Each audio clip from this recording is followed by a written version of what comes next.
everyone. Welcome back to the Nonprofits. Today, we are going to not talk and talk about Leonard, the man behind the right Supreme Court supermajority. This is from ProPublica.org by Andy Kroll, Andrea Bernstein, and Ilya Martiz. And this was published on October 11th of this year, 2023.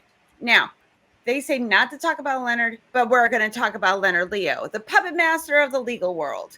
Yay, so much yay. This guy's got a knack for putting the con in conservative. He's like the Santa Claus of the right, but instead of bringing you like a new bike, he is handing out questionable gifts to judges. But he also delivers new judges who can't get enough of gun rights and despise birth control mandates. Oh, the madness. Leo's fundraising skills would make any charity jealous, and he's got donors, big donors, like hedge fund billionaires and the Koch family, dishing out cash like it's candy on Halloween. Those of us, we didn't get any of that in our pails. So I'm going to remind you all to watch out because Leonard Leo's on a mission. He's not just here to shape the law. He's out to wage a culture war against what he calls progressive KKK members and secularist barbarians. Do you feel called out by a straw man? I feel called out by a straw man. So with his deep pockets and grand ambitions, Leo's turning the legal world into his playground, one judge at a time. So I'm going to shoot this over to Kelley so he can give his wonderful opinion about Mr. Leonard. We're going to talk about him, and they don't want us to. But I don't do what anybody else says anyway. And he's muted again.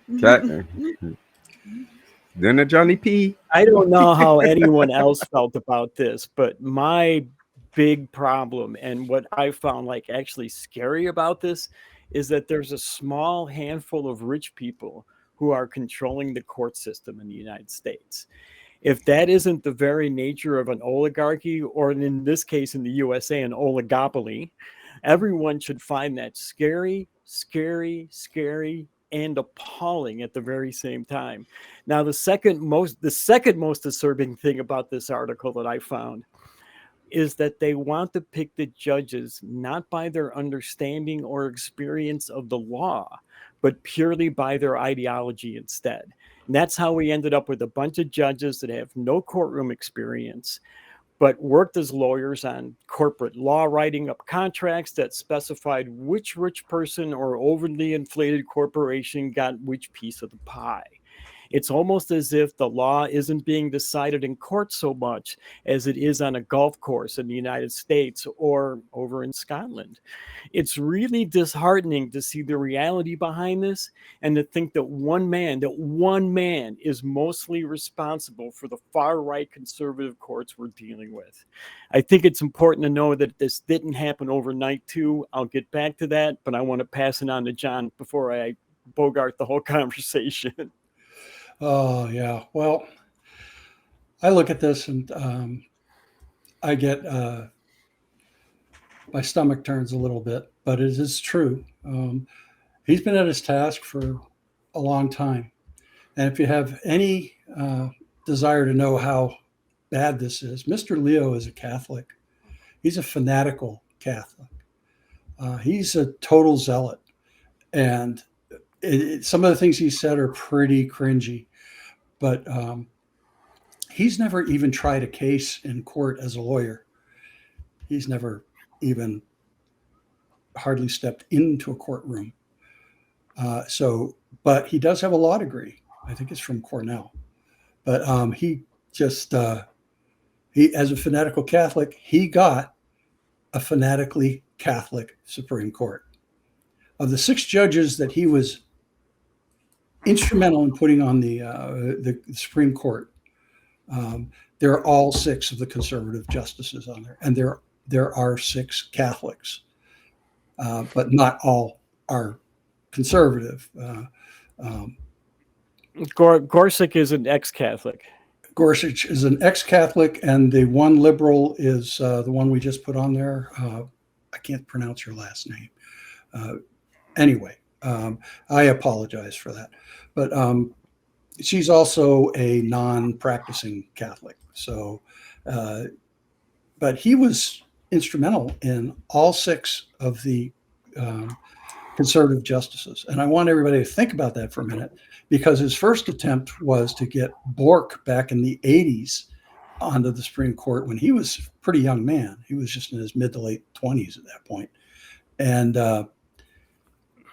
And he failed at that one. That one failed. And he definitely changed his strategy to a long-term strategy.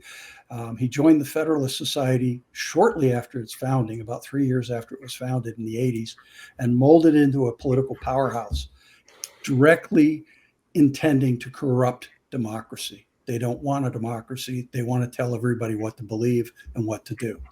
Just like we know before that religious people have such a moral compass that they destroy or corrupt just about everything they touch.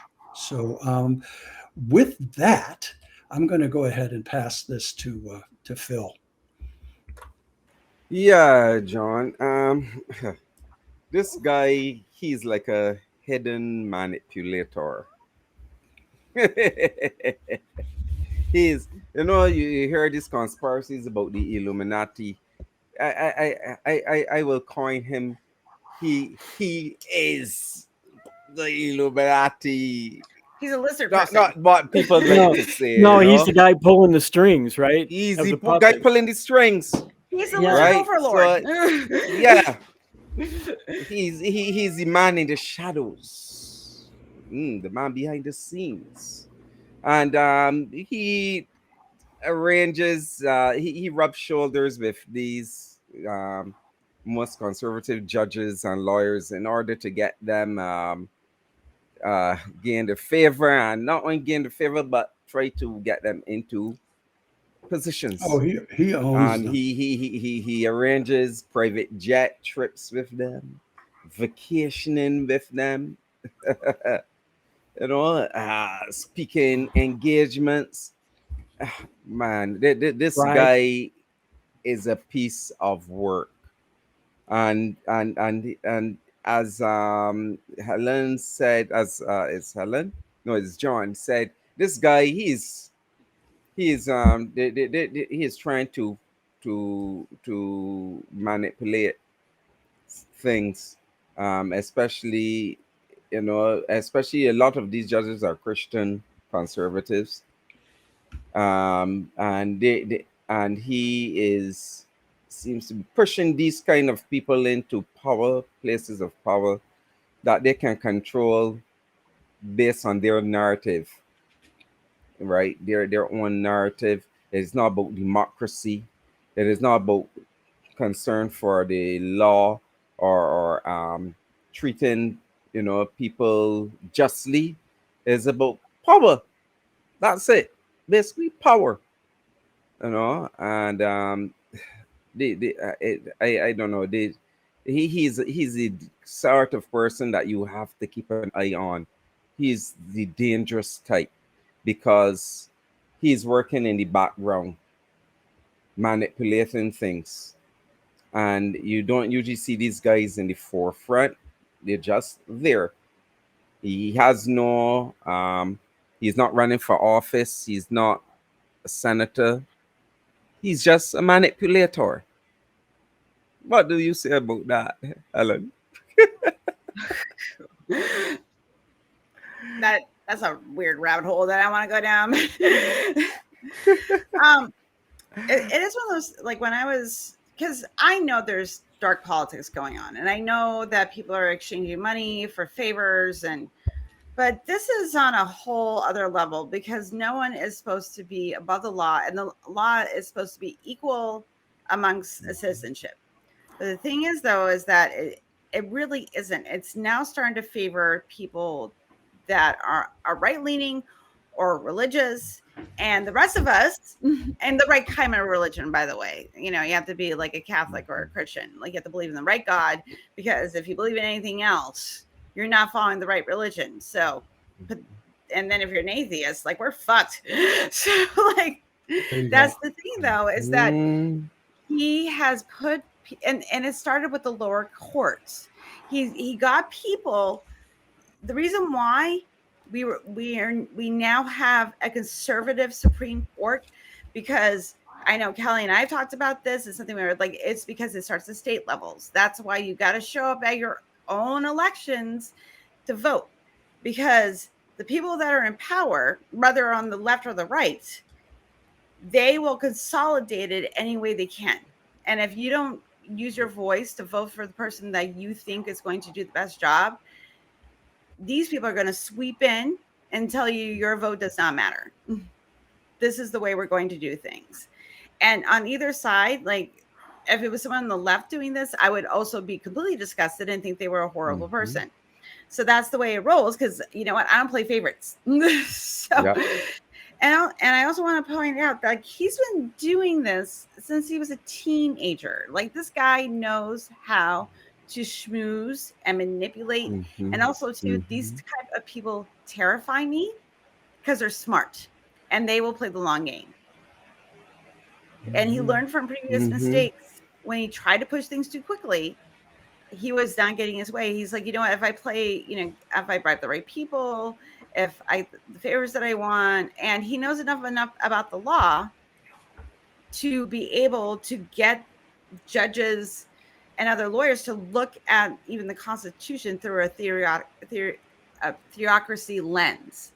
And that is very disheartening when you're trying to live in a democracy. And like I'm with John, and like it makes my stomach do somersaults, because he is just a representative of so many other people that are doing the exact same thing, bribing politicians with money and elaborate dinners and vacations and all this type of things. So they, and also preach about, you know, the religious rhetoric and make these chosen people. I mean, like it seems to be articles about chosen people this week, but here we are. So I'm just going to point out, you know, you got to be really careful of these people, because they don't care about you. They only care about what they want and using the system to get it. So I'm done that thought. Kelley, you can take it over from me while I sip my seltzer. You know, your stomach was doing somersaults. Mine got a little nauseous when John mentioned Bork. I think it's important to know, and I said it before, that this didn't happen overnight. And as everybody mentioned, this guy's been working on it for a long time. Liberals have like 50 years of planning that they need to catch up to. And while it's not impossible, it's not going to be easy for them either. And of course, holding the executive branch to make the nominations in the first place is key to them fighting back. And they'll also have to hold on to their Senate majority to win the confirmation votes. And in the end, both of those things aren't going to be decided by a political ideology or a political party or a political leader. They're going to be decided by the American voters. So that's just something to keep in mind. And it's important to, as Helen mentioned, and I can't drill home how important it is to look at local candidates. These local judges are mostly elected by the people. It only takes 15 minutes to look at the candidate and find out a little bit about their background and who they are. What the president does doesn't really affect you in your daily life, but what your city council does, that does. What your county board does, that does. Those are the ones who are going to raise your property taxes. Those are the ones that are going to shut down the highway out in front of your business. Thank you very much, city council. So know who your judicial candidates are, because most of them have records as lawyers or prosecutors in the area. A lot of them have written editorials in the local papers. A lot of them have open forums where you can, with other candidates who are running as part of other local seats. So you can go and meet these people oftentimes. It's not hard to get a general idea of their philosophy when they run for office. So doing 15, 20 minutes of research can make a huge difference for you or someone you know in the future. And you might just help us from a dystopian future. So John, I want to turn it back to you. Yeah, there is one quote he has when he was asked about his actions to put, extreme judges on the bench, which includes Cannon, by the way, who's in charge of Trump's documents trial, is that, and he says, that's not theocracy. And he told this to a Christian website. That's just natural law. That's just the natural order of things. It's how we in the world are wired. If that's not terribly arrogant and totally uninformed, basically ignorant, I don't know what is. And this guy is a lawyer. He's not supposed to talk like that, at least not openly. So, I just, this is scary stuff. As we discussed in the other, some of the other times we were talking about this was, religious people in charge of government never ends well for anybody. So we need to, like Kelley said, we need to be aware, and we need to be doing a little bit of homework, and we need to be dealing with this on that level. But anyway, Phil, what do you have to say? There's something I came across. I wasn't reading the article, and it seems as if this guy also is involved in some sort of jury tampering. It's either he receiving money paid out by groups close to him, or he's paying money out to groups close to him to have his allies on a jury bench.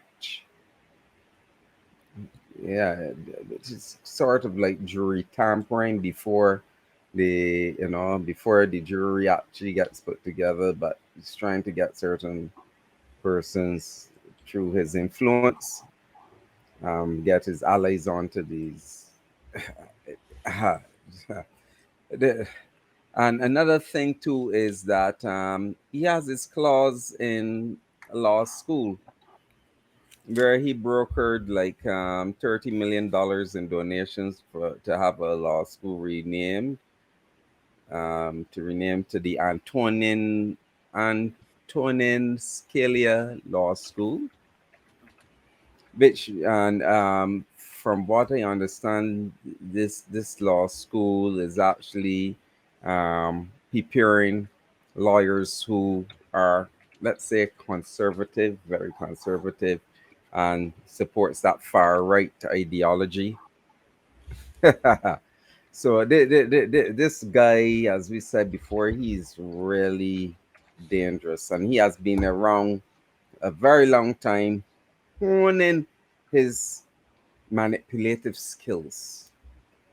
Yeah, working behind the scenes again. He's the shadow guy, working behind the scenes to try to charter the country in a particular direction for their own and ideologies, which is similar to the national Christian conservatives who are trying to take over the government, and through control laws by controlling the Supreme Court, getting certain justices put in place.